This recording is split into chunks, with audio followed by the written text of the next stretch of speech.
if you're bored and you've got nothing else to do, you might want to ask a historian about pivotal moments in history. Those moments when everything changed, when society could have gone one way, but because of what happened, they went the other way. And what would be different if they hadn't done that?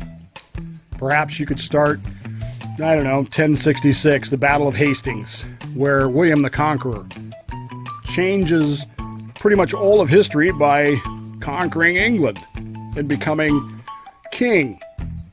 An unexpected development that really affected history in a lot of ways.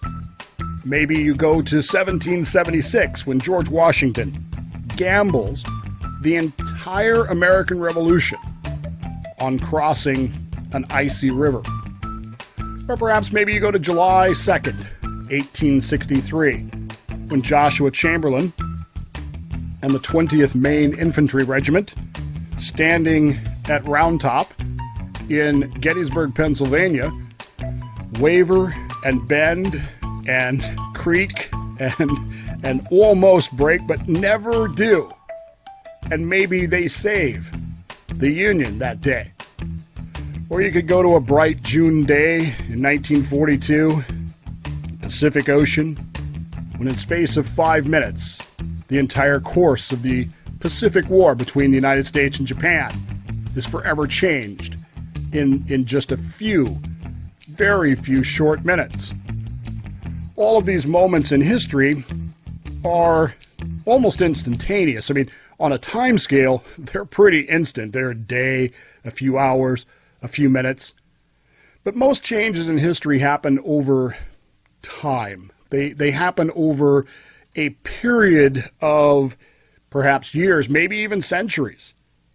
They happen when cultures collide and ideas collide, and one way or another, one becomes dominant, usually because of human nature. In ancient Ionia, and I know I've beaten this to death over the past few days, but there's a reason why. Two men with different ideas about how things worked. Pythagoras, who believed in the transcendency and mysticism of the gods, and Democritus, who believed that everything had an explanation in nature, who believed that things could be explained. Ultimately, his followers would come up with the idea of atoms, of everything being made of atoms. They would in fact say, nothing exists except for atoms and space. All else is opinion. Democritus's ideas, of course, would challenge the status quo. They would question time-honored and time-held traditions and positions about things.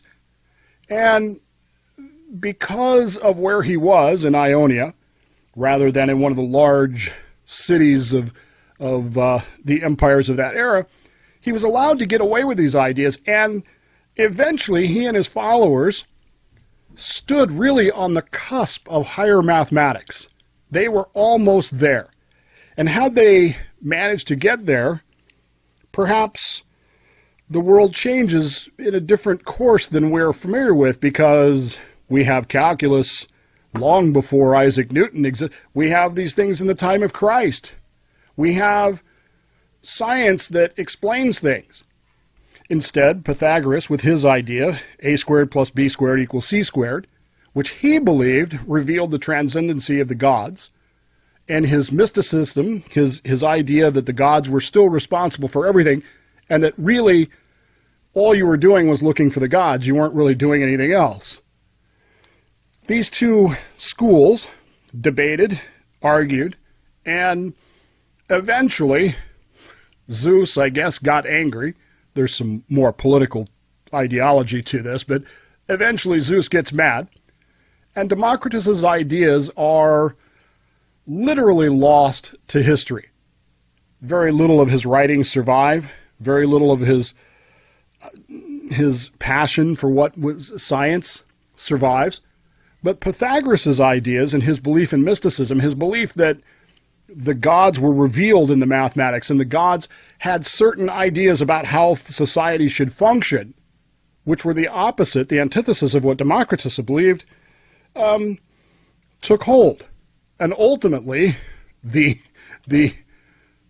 end result was a society that, until the scientific enlightenment of the 1700s and 1800s, really lived by a religious bent, with everything in science being forced to conform to the religiosity of the era. Even Galileo, Copernicus, others as well.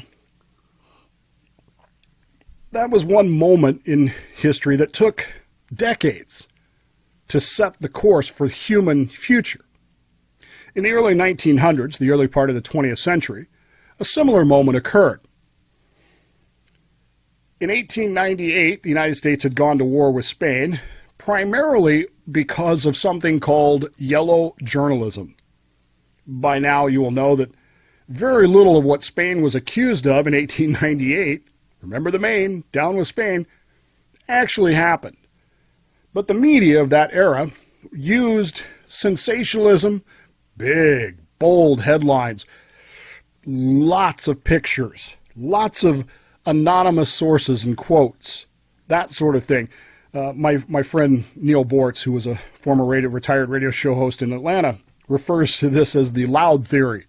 The louder something is, the less likely it actually contains any useful information. He refers to this in particularly in car commercials. The louder a car commercial is, the less likely the car is worth anything, and the less likely it's a good deal. But it applies in media as well. The louder something is, the louder someone tries to push their information with, the more sensationalistic they try to be, the less likely there's actually any information in that. And this causes, well, it caused the Spanish-American War, which, again, we're still dealing with some of the results of that today.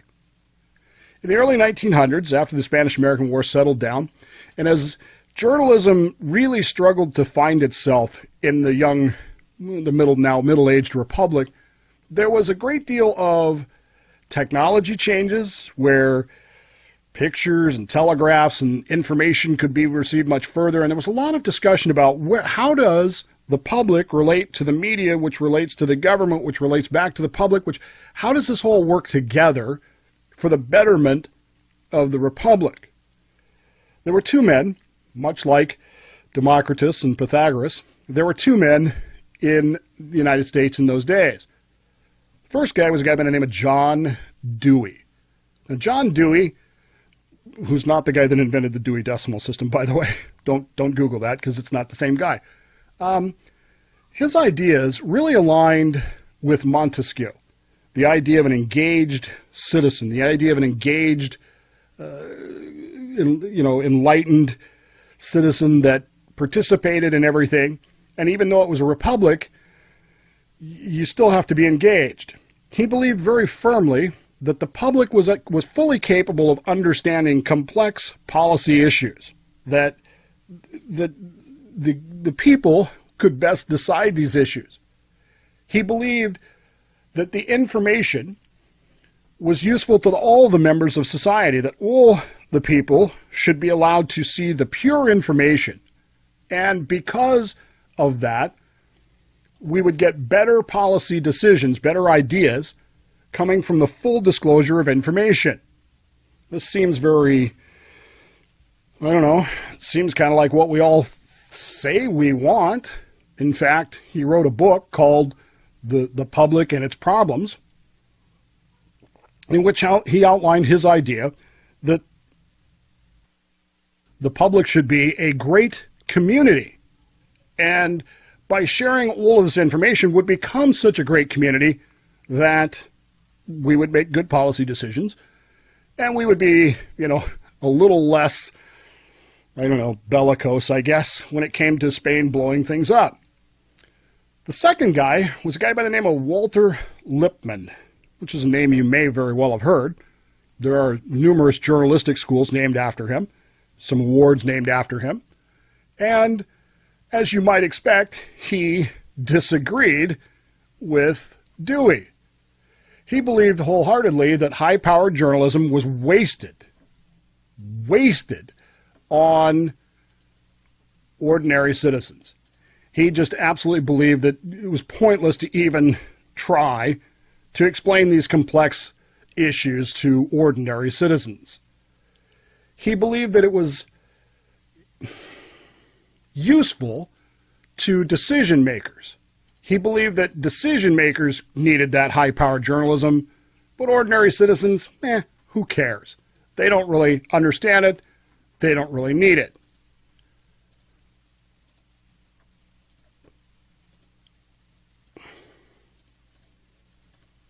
Thirdly, and most importantly, I think, he did not believe that news equaled truth. Now, that may sound like a strange thing to say when you're dealing with someone who is a journalist, but he really didn't believe that. He thought that news and truth were separate ideas that fed different policy, I guess, ideologies, and whether or not somebody really needed to be in this whole thing. Lippmann believed that the debate was pretty simple. He really believed that men could be controlled by what he called propaganda. He didn't mean it in the same terms that we mean it today, but by a propaganda machine of the government, overseen by the government, that could then control these things. And of course, he too wrote a book called Public Opinion, an important work on the theory of public opinion in relation to traditional democratic theories. His ideas, of course, were such that, he wanted this control. He ended up aligning himself with another journalist by the name of Almond. Now, Almond and Lippmann would form what would ultimately be called the Lippmann-Almond consensus. This was, I'm just going to share it with you and see what you think of this. Their number one conclusion was that public opinion is volatile. It's never stable. It changes too fast. When it's always in the extreme. It's either bellicose when upset, or it's too soft when it shouldn't be. They also believed that public opinion was incoherent, that it could never actually really be understood what the public actually believed and wanted. And they believed that public opinion was irrelevant when it came to establishing policy decisions. They just did not believe that the U.S. citizens could be useful, lacking an organized or consistent structure to such extent that the views of the U.S. citizens could best be described as non-attitudes.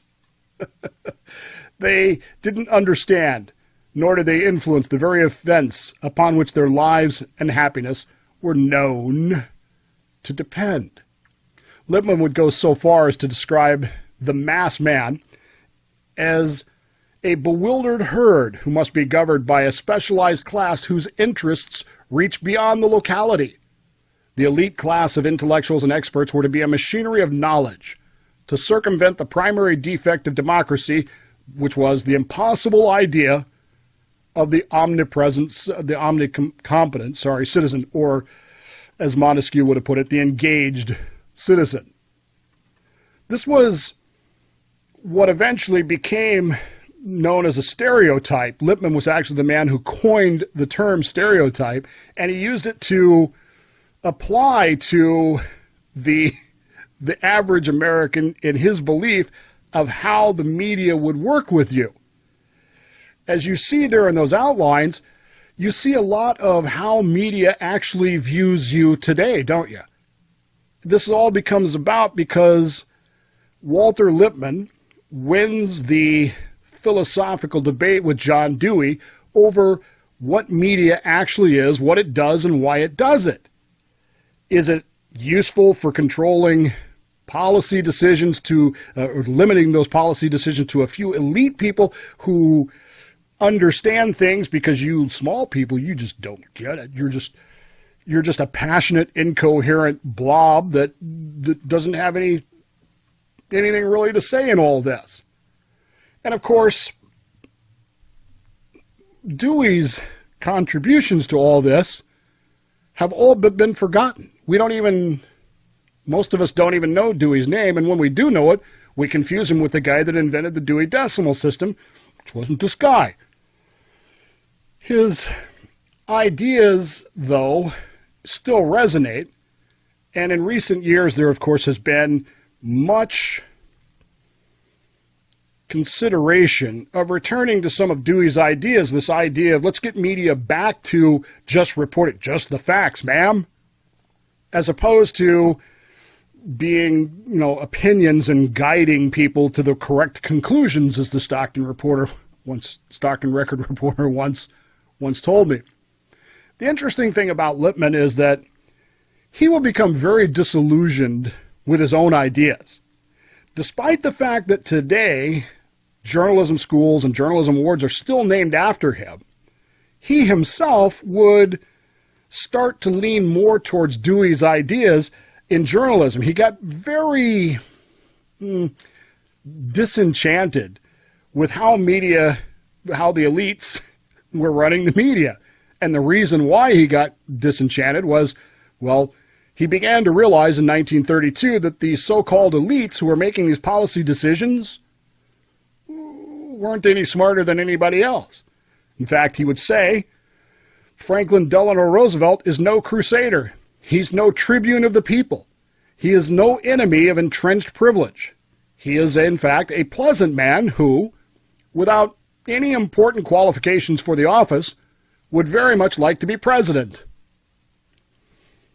He would stand by that. He would repeat it years later as Roosevelt would be reelected and reelected primarily because of populist ideas and control of the media.